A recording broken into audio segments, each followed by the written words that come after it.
Retenez bien ce chiffre, 110 milliards de francs CFA. C'est la rondelette somme apportée par le secteur du tourisme à l'économie malienne en 2007.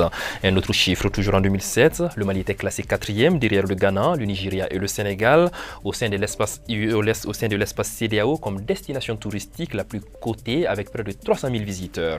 C'est pourquoi notre pays croit aux vertus de vecteur de développement du tourisme et a d'ailleurs fait de l'activité touristique un instrument essentiel de la stratégie nationale de réduction de la pauvreté. Pays enclavé sans déboucher sur la mer, le Mali mise beaucoup sur cette envie de découverte que s'offrent certaines personnes. N'eût été les troubles institutionnels et sécuritaires survenus en 2012, le secteur aurait pu être un accélérateur du développement de notre pays. Quoi qu'il en soit, bien que profondément séquillé, le Mali est en train de tout mettre en œuvre pour sortir son tourisme de la torpeur. C'est sur cette volonté de relance que nous allons porter notre réflexion dans ce numéro de votre émission Entre nous, consacré sur la question. Bonjour, bonsoir, tout dépend de l'heure à laquelle vous nous regardez et dans quelle partie du monde vous nous suivez. En tout cas, nous vous remercions de votre constante fidélité au programme de TM2. Bienvenue à tous. Bonsoir, chers invités. Bonsoir. Merci d'avoir répondu à notre invitation.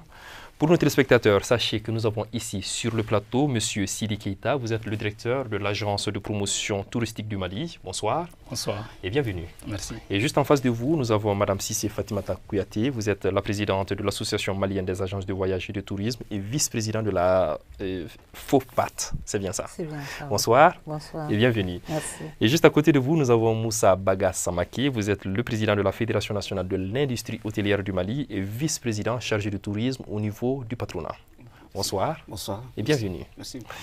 Cela dit, avant de passer aux discussions, je vous propose de suivre cet extrait vidéo qui plante le décor de notre débat. On n'enseigne plus l'hôtellerie puisque cette filière n'est plus sollicitée par les étudiants. Je crois que la crise peut être la cause même de ça parce que les hôtels consorts, même s'ils marchent, les jeunes ne sont plus inspirés par rapport à cette filière.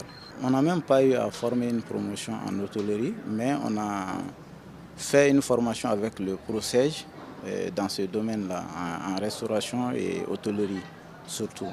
Mais ça s'est fait en 2016. En 2000, on a eu la devant Kani volontaire la Kaboy Ganadro, on la fait à Bana. Dungu Mangankura de Bian. Il y a barada qu'on a né, baragano et ma colche la conni. Barade te sorti. Ni sorobe artisan colche mo. Suno baragon day artisanai. Mais soroy on a ibat langa blatisan. Artisan a te bouger, on a bougé de mofuna. Au fond, catastrophe, parce que wari rebna sur aduna gaban. Wari rebna sur wari kungobe. Kosa nam se ka fo alhamdulillah doni, ko magara doni. Sinon au début, tiens la tok mena fanga tala binta. C'est à l'an rek me juri ni ñongo fane wula manase. Pour que na songom ne collègue wula katasu. Ni ya me artisanat et tourisme ne do ne anga fen yere basé le tourisme ne ka. Ya fama. Artisan yere te dore tourisme ne do. Ya fama. Bon ni olu konte no sango ni choka fofo etambolo. Bon foire ni fɛn minnu fana tun bɛ kɛ n'an tun bɛ bénéficier a la dɔɔni-dɔɔni bon sa olu yɛrɛ fana tɛ ka na a nacogo yɛrɛ la baara tɛ yen bon n'a fɔra i ka baara kɛ i b'a bila fɛn min kan ka une semaine kɛ sisan n'i y'a bila a bɛ se ka 2 mois 3 mois k'i bolo bon n'i y'a santɔ yɛrɛ fo n'i ka mɔgɔ bɛ kɔfɛ n'i y'a bila ka taa yen nɔ pour que ka se ka feere.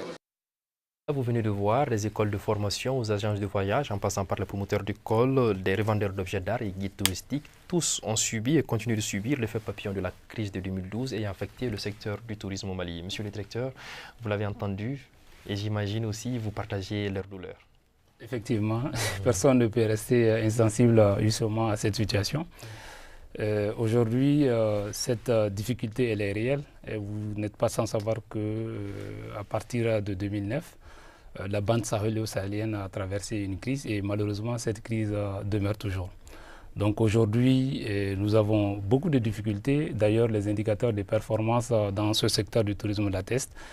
Ces indicateurs sont au rouge en termes de recettes générées par l'activité touristique. Vous avez évoqué 110 milliards de francs CFA.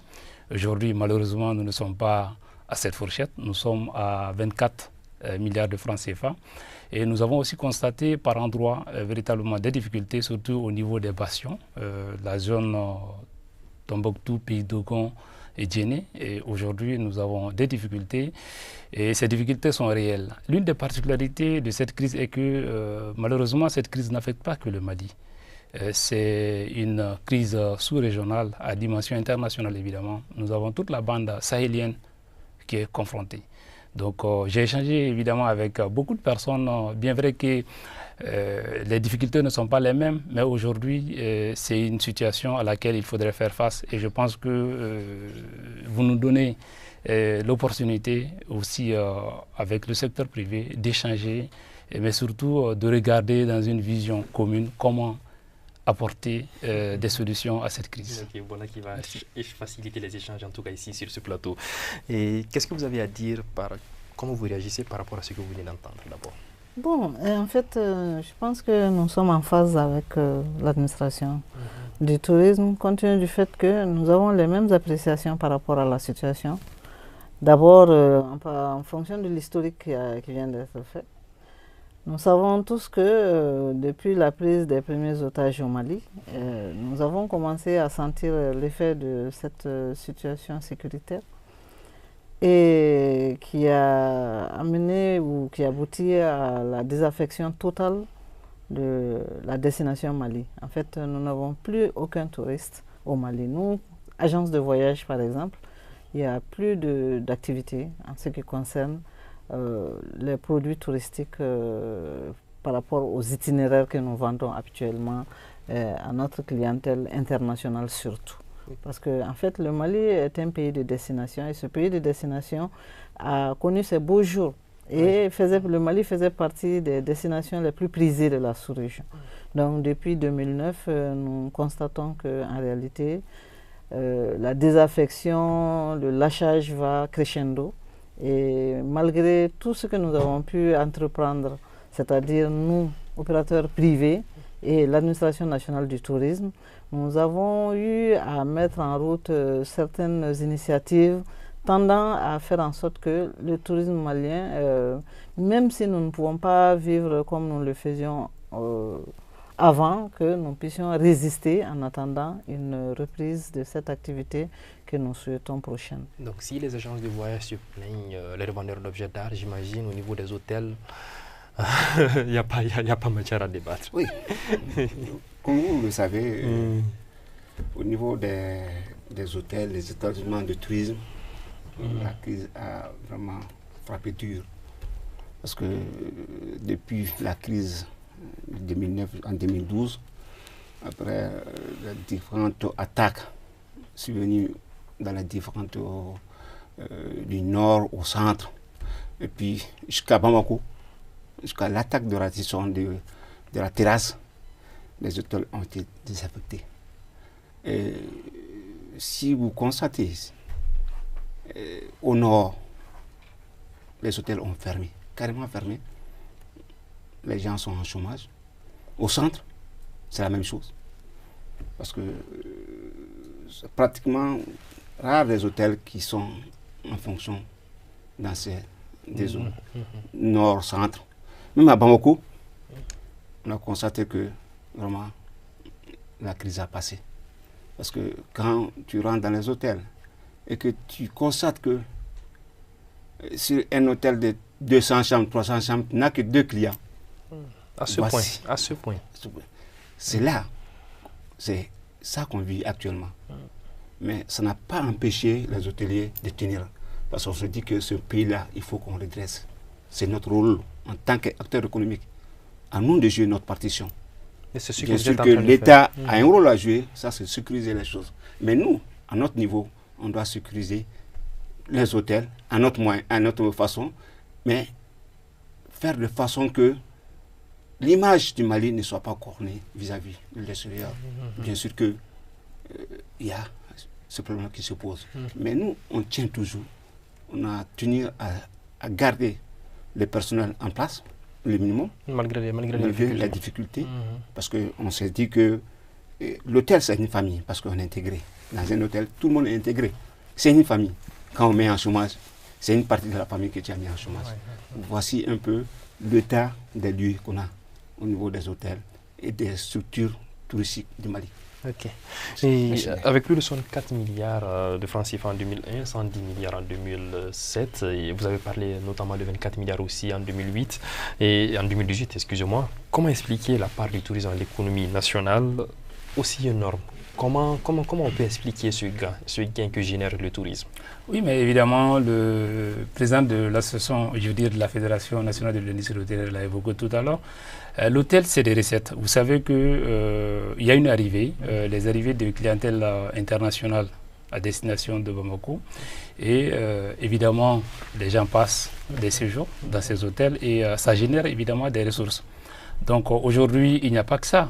Lorsque vous prenez la chaîne du tourisme, il y a plusieurs intervenants. On vient de suivre tout à l'heure un reportage, surtout au niveau du secteur de l'artisanat, là où on a une transaction directe entre les artisans et les visiteurs. Idem, nous avons plusieurs chaînes de valeur. Quand une personne arrive au sein d'une destination, l'hôtel, évidemment, est concerné, mais l'hôtel est approvisionné à partir d'un certain nombre de produits maraîchers, et du coup c'est directement cet aspect aussi qu'il faudrait prendre en compte. Et de façon générale, aujourd'hui, l'impact ou les retombées de l'activité touristique sur l'économie malienne sont évidentes. Mais comme vous l'avez sans doute évoqué tout à l'heure, nous avons connu ces difficultés et elles sont réelles. Et la difficulté est aussi que nous, acteurs publics, mais aussi du secteur privé, nous n'avons pas eu à anticiper véritablement cette crise.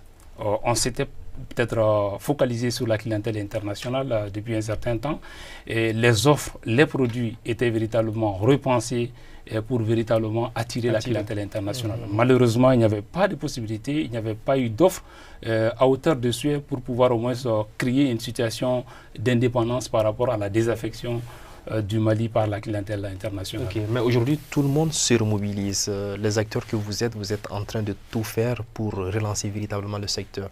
Et elle passe par quoi cette relance? Bon, avant de parler de la relance en réalité, moi je souhaiterais quand même qu'on s'appesantisse un peu sur l'effet.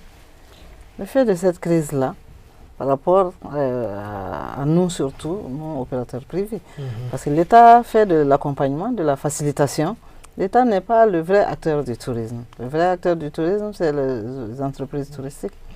Les hôteliers viennent de parler de leur situation, la désaffection totale des hôtels. Or, les charges au niveau des hôtels, elles sont complètes.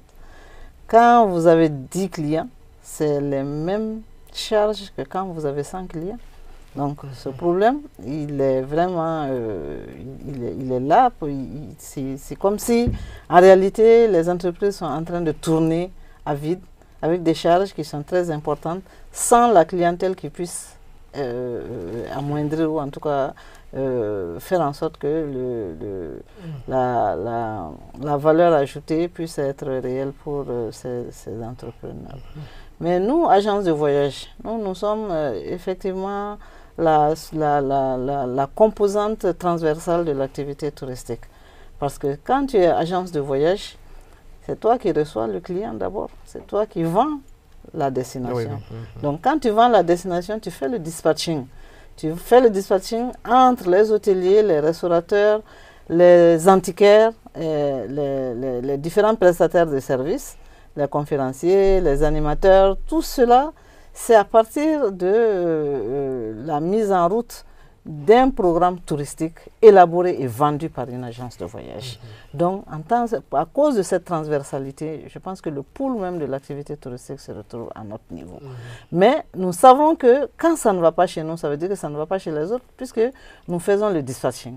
Nous envoyons aux hôtels, même si les hôtels aussi ont leur source de clientèle, autre que celle des agences de voyage. Mais en temps de tourisme, 70% de la clientèle hôtelière, c'est la clientèle des agences de voyage. Donc nous sommes dans une situation où aujourd'hui, c'est l'arrêt complet, total. En fait, nous sommes en réalité sous perfusion. Nous avons en réalité renvoyé et même licencié une part importante, une grande part. C'est-à-dire les agences de voyage n'existent plus, quoi. En réalité, nous n'existons plus. On entend M. Keita sourire beaucoup. Oui, vous voulez dire quelque chose par rapport à ce qui... Non, je pense que...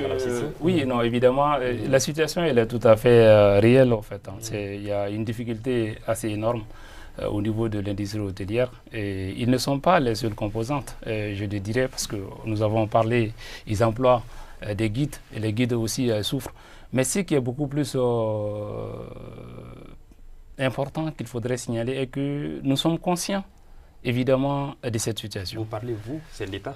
Évidemment, nous sommes conscients de cette situation, raison pour laquelle nous avons déjà, depuis un certain temps, engagé des discussions, engagé des réflexions avec l'ensemble des acteurs qui interviennent dans ce domaine, pour que nous puissions ils sont invités sur, le même, sur la même table que vous. Exactement. Et des fois, c'était évidemment à leur propre demande, d'ailleurs, comme Mme Cissé l'a signalé tout à l'heure. C'est assez important que nous puissions dialoguer, que nous puissions identifier ensemble des actions qui peuvent nous permettre de participer à la relance durable de l'industrie et de l'activité touristique au niveau de notre pays. Donc ça, c'est un élément réel. En tout cas, comme je le disais tantôt, c'est important, peut-être on ne peut pas aller loin si on ne regarde pas dans les rétroviseurs, mais il est aujourd'hui important que nous puissions voir concrètement quelles sont les activités, quelle est la stratégie que nous pourrions mettre en place, secteur privé, secteur public, pour que véritablement nous puissions relancer l'activité touristique. Nous sommes aussi conscients que toutes les activités que nous serons amenés à identifier dépendront évidemment de l'amélioration du climat sécuritaire. Donc c'est une variable que nous ne maîtrisons pas, mais nous espérons trouver des alternatives pour faire en sorte que les conséquences puissent véritablement être moins évidentes. Effectivement, c'est sûr. Et vous l'avez entendu, vous êtes associé à la relance. En tout cas, l'État veut que tout le monde soit sur la même table pour trouver ensemble des idées. Donc vous partagez cette approche? Oui, comme je l'ai écouté tout de suite, effectivement, souvent on est associé, mais pas totalement. Il faut se dire ce qui se passe. Vous ne l'avez pas seulement écouté, j'imagine, vous êtes associé. Oui, pas totalement. Comme je l'ai dit, dans cette situation de relance, comme on le souhaite, il faut une synergie d'action entre le secteur privé et le secteur vraiment public. Synergie d'action pour pouvoir juguler le problème qui se pose. Une politique réelle et de développement du tourisme, comme je l'ai dit, parce que tant qu'on ne va pas mettre une politique réelle de développement du tourisme, on ne va pas s'en sortir. Et c'est quoi cette politique réelle? Cette politique suppose un plan, une stratégie qui tient compte d'un certain nombre de données. Mais est-ce que vous avez élaboré un plan dans ce sens pour le soumettre à l'État? On est là-dessus. Parce que le plan, ça s'est fait à deux niveaux. Nous, secteur privé, on doit mener notre politique, faire notre plan. Et au niveau de l'État, l'État aussi doit faire un plan en commun. On met un plan en commun. Et surtout, dans ce plan, il y a un certain nombre de données qu'il faut mettre là-dedans. Vous êtes dans la même démarche au niveau des agences de voyage? Nous sommes en phase. Nous, secteur privé, nous sommes en phase. Mais le problème qui se pose pour nous, en fait, il y a une évaluation à faire. Une évaluation ponctuelle et de la situation sécuritaire. Parce qu'en réalité, le tourisme n'avait pas de problème. C'est quand il y a eu ce problème sécuritaire que le tourisme a commencé à battre de l'aile jusqu'à ne plus exister. Donc, quand nous sommes dans cette situation, ensemble avec le secteur, avec l'administration nationale du tourisme, nous devons faire, comme je l'ai dit, un cadre de concertation qui nous permette de faire une évaluation. Il n'existe pas jusqu'à présent ce cadre? Il existe, mais c'est son animation. Je parle de l'animation du cadre de concertation. Nous devons faire en sorte qu'il y ait... Mais l'État a déjà fait un pas en mettant en place ce cadre. Non, ce n'est pas l'État, c'est à notre demande. L'État n'a pas fait ça. C'est à notre demande. Et quand, de toutes les façons, que ce soit l'État, que ce soit nous, c'est la même chose pour moi. D'autant plus que nous sommes dans le même bateau. Autant faire le travail et nous avons un cadre de concertation, même s'il bat de l'aile, il est là. Il y a la volonté politique déjà. L'État veut faire en sorte que public et privé, nous nous mettons ensemble. Les PPP là, partenariat public-privé, c'est une réalité. Seulement, son animation, souvent, il faut que nous nous poussons. Nous sommes jugés être des gens qui critiquent trop, mais nous critiquons pour que ça marche. Ce n'est pas des critiques descriptives, c'est des critiques constructives. Nous disons ce que nous pensons. À notre niveau, en tant qu'opérateurs du secteur, c'est nous qui sommes sur le terrain. C'est nous qui avons la main à la pâte. Et c'est vous qui subissez. C'est nous qui subissons. Aujourd'hui, comme je le dis, dans le secteur des agents de voyage, par exemple, nous n'existons plus. Je connais à Mopti des agents de voyage qui sont sortis de leur véhicule pour les vendre aux enchères. Tellement le problème, il est corsé. Il est réel, hein. Donc la situation, elle est très délicate, elle est très alarmante sur la position des agences de voyage qui n'existent plus. Okay. En réalité, nous n'existons plus. À vous entendre, on a comme l'impression que l'État ne vous suit pas, ou bien vous avez le sentiment que l'État est lent dans sa démarche. L'État est lent, je dirais comme ça. En réalité, l'administration est toujours lente. Surtout que ce n'est pas eux qui subissent, c'est nous qui subissons. Mais nous aussi, nous avons de la voix. On va utiliser même des micros pour dire que ça ne va pas, pour que l'État nous suive dans notre démarche de faire en sorte qu'il y ait une relance. Mais la relance, faisons attention, elle n'existe que quand nous allons faire le point de l'évaluation de la situation. Quelle est la situation sécuritaire aujourd'hui au Mali? Nous savons que ce n'est plus la prise d'otages qui est la plus importante. Il y a ça, il y a le djihadisme. Il y a des zones, et ça, comme l'a dit monsieur le directeur, toute la sous-région, elle est minée, complètement minée. Vous savez que nos militaires, chaque jour, des véhicules sautent sur des mines. Ça, c'est des mines réelles. Mais il y a les mines subjectives là. Les mines qui sont là, qui ont fait que partout, il y a des djihadistes multiformes, de façon multiforme. Le Mali, le Niger, le Burkina qui prend le relais maintenant là, avec tous les jours des attaques. Si nous allons un peu, parce que nous faisons des circuits inter-États, Niger, Cameroun, nous avons certains pays dans la sous-région, on ne peut même pas parler de tourisme, c'est fini ça. Mais le G5 Sahel est là pour vous protéger. Oui, mais vous savez, c'est très facile de détruire que de construire. Vous sémez la terreur, les gens ont peur. Maintenant, comment rassurer les gens? Parce que c'est ça notre rôle. Même si aujourd'hui, par exemple, on sent que la paix revient, la sécurité revient, comment persuader les gens? Parce que ça, le directeur de l'APTM le sait, on a eu beaucoup de tentatives de relance. Mais ces tentatives de relance ont été sabordées par les attaques successives. Je prends l'exemple le Kangaba, par exemple, qui était une structure hôtelière, monsieur le Président, qui marchait bien, qui attirait des gens. Oui. Et un beau matin, on s'est retrouvé sans Kangaba. Uniquement parce que Kangaba toujours continue d'avoir des problèmes jusqu'à présent. Je ne connais pas. Il faut le demander à monsieur le directeur. Voilà. Donc, je veux terminer. Le problème, c'est quoi? Il faut faire une analyse et une évaluation de la situation sécuritaire du pays. Et en fonction de cette situation sécuritaire, voir qu'est-ce qu'on peut faire. On sait qu'on ne peut pas faire le tourisme national. Si on doit le faire, même là, il faudra voir les zones qui sont propices au développement, à la promotion de ce tourisme national-là.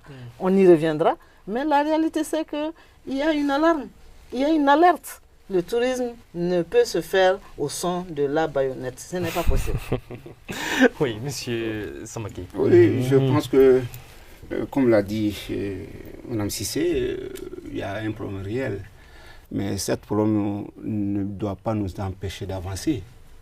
Ça ne doit pas nous empêcher d'empêcher, sinon on va vous allez disparaître. Dans ce cas-là, il faut mettre une stratégie, comme je l'ai dit, une stratégie qui tient compte de la crise sécuritaire. Parce que la crise, ce n'est pas seulement au Mali, hein. Même en Europe, même dans les pays, la crise s'installe. La crise est là-bas. Mais ça ne les empêche pas de travailler. Nous, à notre niveau, il faut qu'on ait vraiment vers ça. Moi, dans ma vision, il y a un certain nombre de stratégies qu'on doit mettre en place. Comme je l'ai dit, cette politique-là n'est pas là d'abord. Il faut que cette politique s'installe, qu'on mette cette politique en place. D'abord, je dis le tourisme interne, le tourisme local. En plus du tourisme local, il y a le tourisme panafricanisme, qui est très important. Moi, je dirais notre stratégie doit se baser sur le tourisme local et panafricanisme. 70% de notre recette doit venir de cette coupe-là. Okay. Par rapport au tourisme international, hein, parce que la tendance vers ça. Parce que s'il faut que l'intégration sur-régionale suppose que la libre-échange entre les choses, ça va faire à ce que l'État se donne le temps de voir le maximum de conférences au Mali, le maximum de réunions, le maximum d'événements pour pouvoir engranger un certain nombre de clients vers le Mali. Parce que dans ce mais en truc-là... 2018, pour ne pas vous couper, en 2018, l'État avait déjà engagé le processus, M. Keïta. Oui, mais évidemment, je vais un peu rebondir. Lorsqu'on parle de la mise en place d'un cadre de concertation, ce cadre de concertation, il existe déjà. Et en 2018, l'État a initié, à travers le ministère de l'Artisanat et du Tourisme, un atelier national sur la problématique de la relance du secteur du tourisme. Et cet atelier a eu à faire des recommandations. C'était à peu près... Évidemment, il y avait les hôteliers, il y avait les agences de voyage, il y avait les collectivités territoriales, il y avait les guides. Et toutes les parties prenantes du secteur du tourisme étaient associés ou étaient invités à cet atelier. Et cet atelier a eu à faire des recommandations. Et je pense que l'une des particularités de cet atelier, c'était de passer en revue la situation actuelle du tourisme malien. Donc il y a eu un diagnostic et je pense que ce diagnostic avait été partagé par l'ensemble des acteurs présents à cet atelier. Et sur la base de ce diagnostic, il y a eu des propositions. Ces propositions portent entre autres sur la diversification de l'offre touristique du Mali pour faire en sorte que nous puissions davantage valoriser de nouvelles zones touristiques et aussi faire la promotion du tourisme au niveau national. Donc il y a une série de recommandations qui a été formulée par l'ensemble des acteurs et je pense que nous sommes dans cette logique pour que déjà à partir du premier semestre 2019 que nous ayons une politique nationale de développement du tourisme avec un plan d'action sur 5 à 10 ans. Donc ça c'est un élément qui est important. Mais l'État ne pouvait pas s'aventurer seul pour justement faire quelque chose et proposer.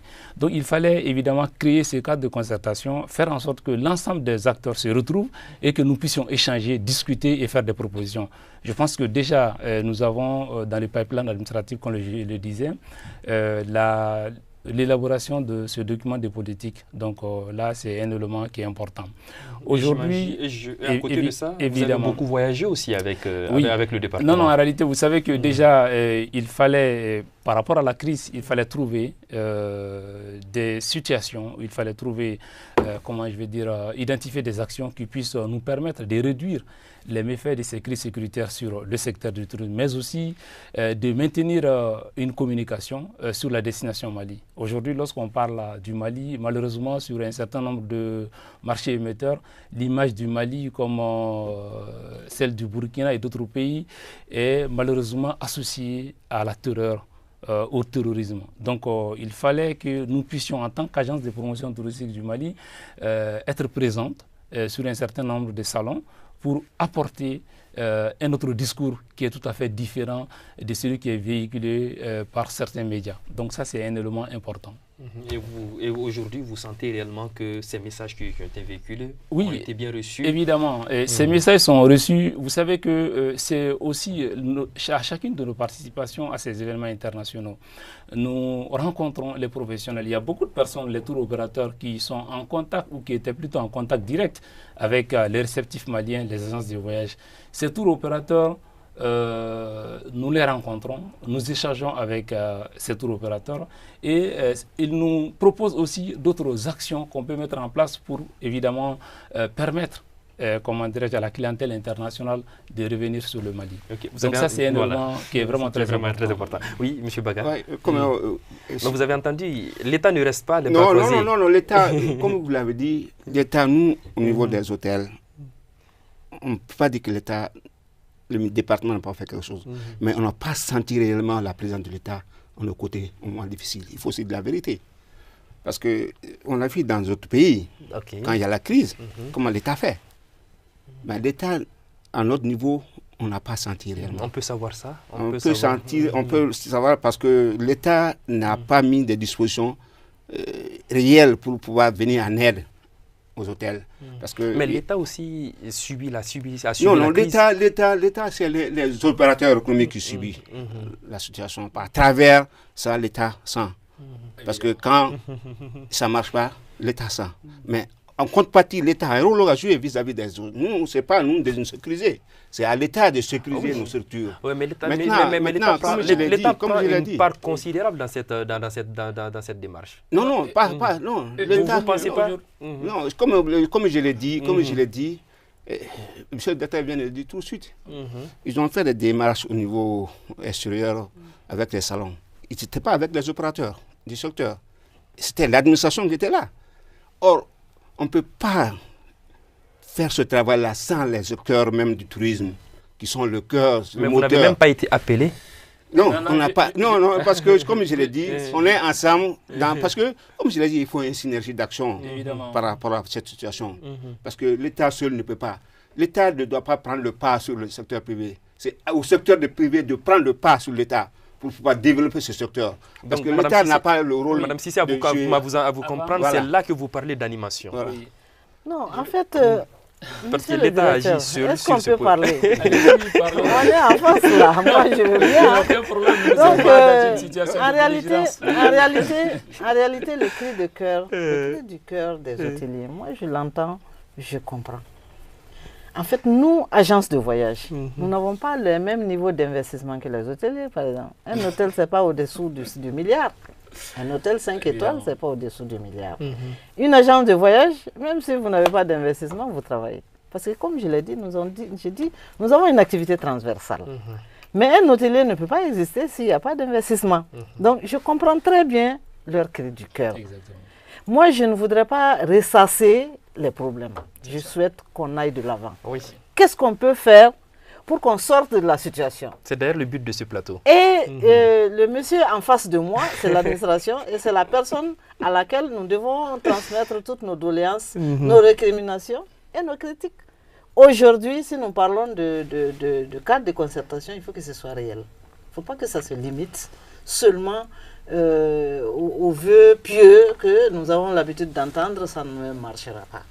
Le cadre de concertation qui nous permette de faire, comme je l'ai dit, le point de la situation sécuritaire. Parce que c'est quand la sécurité est là que nous parlons d'activité. Sans sécurité, il n'y en aura pas. Je prends l'exemple du Niger. Aujourd'hui, le Niger vend des circuits et pourtant, ils ont eu plus de problèmes que nous. À Difa, ils ont égorgé 252 personnes un matin. Ils ont continué quand même à travailler.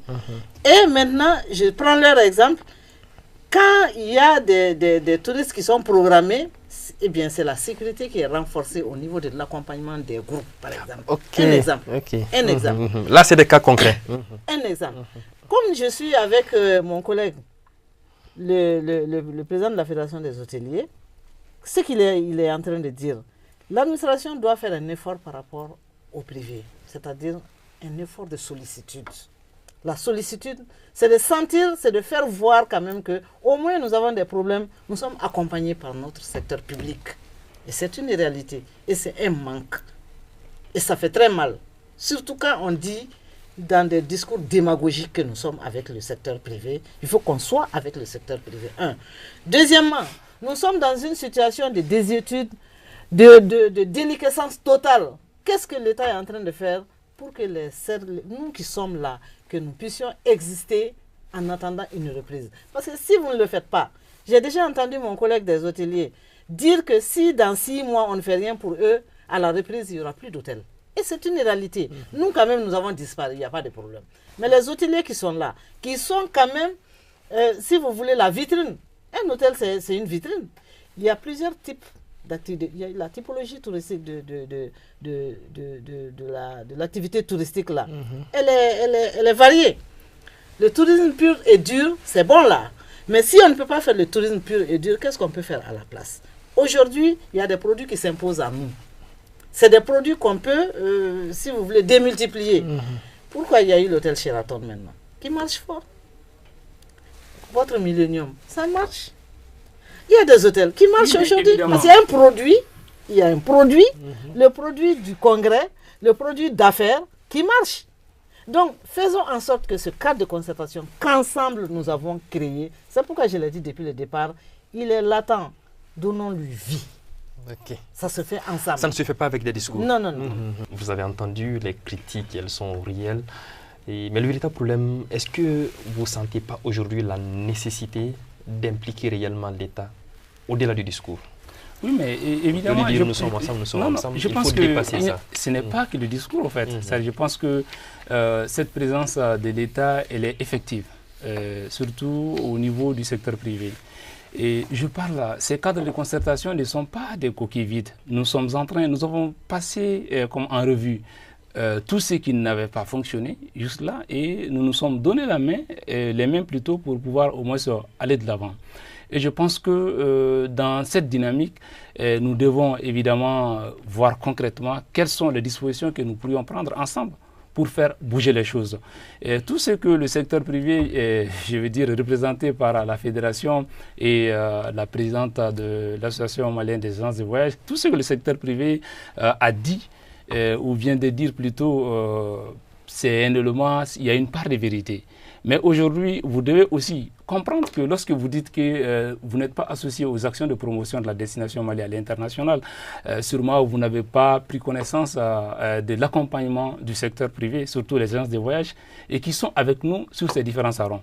Mais aujourd'hui, ce sont des salons, parce que c'est comme si je vais sur un marché, je m'attends véritablement à avoir quelque chose. Donc malheureusement, les agences de voyage sont arrivées à la conclusion selon laquelle ce n'était plus rentable en réalité de participer à ces différents événements. Donc les agences de voyage ne partaient plus parce que pour partir à un salon, non, je veux dire, il y a de cela quelques années, lorsque chaque fois que nous partons sur un certain nombre de salons, ils étaient à peu près une quinzaine d'agences, sinon une vingtaine d'agences de voyage. Mais récemment avec la crise, puisque la clientèle n'est pas là, et les agences de voyage ont estimé que ce n'était plus opportun de participer à ces actions. Donc, du coup, c'est ce qui explique un peu la démobilisation des agences de voyage et d'autres opérateurs dans le cadre de nos actions de promotion touristique. Ok, cela dit, le département, aujourd'hui, vous misez sur le tourisme local. Vous pouvez nous expliquer un peu cette démarche? Non, évidemment, c'est important parce qu'aujourd'hui, comme cela vient d'être dit, il faut que nous puissions développer des offres attractives qui puissent permettre au moins de nous mettre dans une situation d'indépendance. Et si je dis d'indépendance aujourd'hui, la consommation touristique elle est générée par la clientèle internationale. Et ce que Mme Cissé a indiqué tout à l'heure, nous avons un certain nombre de segments qui marchent très bien. En fait, le segment affaires sur Bamako marche. Mais malheureusement, le segment agrément loisirs, c'est ce qui est en panne. Et c'est ce segment qui associe beaucoup d'intervenants en termes d'agences de voyage, de guides et d'autres prestataires associés. Et malheureusement, ce segment, il est en panne. Et qu'est-ce qu'il faut faire? Il faut que nous puissions nous-mêmes travailler pour développer un marché domestique, pour que ce marché domestique puisse véritablement servir, comment dirais-je, de relais à la désaffection de la clientèle internationale. Donc pour ce faire, il est important parce que nous, ce qu'on n'a pas anticipé, c'est ce que je disais, c'était véritablement cette crise. Vous savez que tous les produits touristiques avaient été, comment dirais-je, repensés de manière à plaire à la clientèle internationale. Oui. Et malheureusement, les agences de voyage et même l'administration, on avait occulté cet aspect qui est vraiment très important, indispensable au développement ou à la durabilité de l'activité touristique. Donc le segment client ou clientèle locale avait été occulté. Aujourd'hui, vous pensez qu'il y a un potentiel à ce niveau? Vous pensez évidemment, qu'il y a des Maliens qui sont intéressés? Évidemment, les Maliens, par le fait de découvrir le Mali. Nous avons, parce qu'aujourd'hui, tout de suite, on ne peut pas essayer de voir, dire aujourd'hui on va développer le tourisme local, on va développer le tourisme interne. Pour ce faire, il faut essayer de comprendre concrètement ce genre de tourisme. Et qu'est-ce qu'il faut faire? Nous avons constaté évidemment qu'il y a une bonne partie de Maliens qui se payent des vacances dans des hôtels en France et même dans la sous-région. Et malheureusement, cette population ou cette catégorie de Maliens n'a pas suffisamment d'informations sur les offres touristiques au niveau de la destination. Donc il y a un déficit de communication auquel l'administration va évidemment en rapport avec le secteur privé. Comment dirais-je, elle n'est pas d'accord. Un autre aspect, non, je vais en venir. Un autre aspect, c'est par rapport à l'accessibilité. Aujourd'hui, un Malien lambda n'est pas en mesure de se payer une chambre d'hôtel dans l'hôtel au niveau de Sheraton, entre autres. Donc ça, c'est un élément aussi important. Mais est-ce que sur cette base, nous devons tout simplement baisser les bras et ne rien faire à l'endroit de cette population? Je pense que ce n'est pas du tout une action appropriée. Raison pour laquelle ce n'est pas Sidi, directeur général de l'agence de promotion touristique, qui l'a dit. Ça faisait partie évidemment des recommandations formulées par l'ensemble des acteurs à l'Atelier national sur la relance du secteur du tourisme. Et nous avons eu le temps d'identifier les insuffisances. Aujourd'hui, ça veut dire quoi? Parce que qu'est-ce qui empêche les Maliens à faire du tourisme? Il y a un aspect culturel qui est là, il y a, comment dirais-je, des problèmes par rapport aux revenus, mais ce qui est beaucoup plus important, c'était le déficit d'information, de communication sur ces différentes potentialités. Raison pour laquelle l'administration va mettre en place à travers le ministère de l'Artisanat et du Tourisme des actions appropriées pour évidemment accroître les actions de communication, les actions d'information, de sensibilisation par rapport à cette possibilité. Okay. Donc on va permettre au secteur privé de réagir rapidement. Non, pour enchaîner. Malheureusement, on n'a plus assez de temps. On va juste permettre au secteur privé. Oui, Moussa Baga, ensuite Madame Cissé, oui. Okay. Comme l'a dit M. le directeur, je crois que toutes ces actions qui doivent être en place, ce n'est pas l'administration seule qui doit le faire. Comme il a dit, l'administration le fait, mais avec les opérateurs économiques. Comme je l'ai dit, il y a un certain nombre de situations qu'il faut qu'on trouve la solution. Sinon, on ne peut pas faire la relance du tourisme. Parce que moi, à notre niveau, au niveau de la fédération, on mise surtout sur le tourisme local et panafricanisme. Panafricanisme parce qu'avec le maximum de conférences, avec le maximum d'événements qui seront organisés au Mali ici, va faire à ce que les hôtels, les taux de remplissage soient... Comme il a si bien dit, le tourisme local c'est bien, mais les revenus des Maliens posent souvent problème. Mais misons surtout sur le tourisme panafricanisme, qui doit être notre créneau par rapport à ça. Et au niveau de l'État, parce que comme je l'ai dit, le secteur qui souffre déjà, voyons le cas du CICB. Le CICB, c'est le centre de conférence, mais pas le centre des mariages et des réunions. Oui, mais le CICB, aujourd'hui, c'est quoi? C'est un centre pour les mariages, c'est un centre pour les réunions, qui sont les trucs des hôtels, des choses. Mais c'est le CICB qui s'accapare de ça. Ils font la concurrence de loi aux hôtels. Non, je veux dire, je vais revenir, parce que les mariages se tiennent constamment au CICB. C'est ça, c'est un centre de conférence. C'est un fait qui est là. C'est un fait qui est là. Les réunions de petits groupes de combien de personnes se font là-bas. Les hôtels ont des salles qui sont là. Mais ce n'est pas fréquenté parce que tout le monde préfère aller là-bas. Parce que quand tu vas là-bas, tu vas amener ta nourriture avec toi, tu es servi. Chez nous, ça ne se fait pas dans un hôtel. Tu viens, c'est l'hôtel qui te sert à nourriture. Mais au CCB, on te donne gratuit, tu fais. Mais voici la concurrence de l'impôt. Il ne paie pas d'impôts, le CICB. Mais à nous de payer les impôts, mais en contrepartie, on fait la concurrence de douane. Okay. Mais en plus de ça, parce que le problème c'est quoi? Comme je l'ai dit, le secteur privé est dans cette situation. L'État devait mettre un fonds en place d'investissement et de prêts garantis pour le secteur privé. Là, ce fonds-là n'existe pas. Malheureusement, on ne va pas vous permettre d'aller plus loin. On va juste permettre à Mme Cissé de terminer l'émission. On va juste terminer. Le problème, il est très simple pour moi. En fait, par rapport au tourisme local. Par rapport au tourisme national, moi je dirais tourisme national, pas local. Le tourisme national, je reviens toujours à l'administration. Vous avez du pain sur la planche. Nous avons été à Caille pour la journée mondiale du tourisme. Il y a eu vraiment un engouement. Les gens étaient vraiment...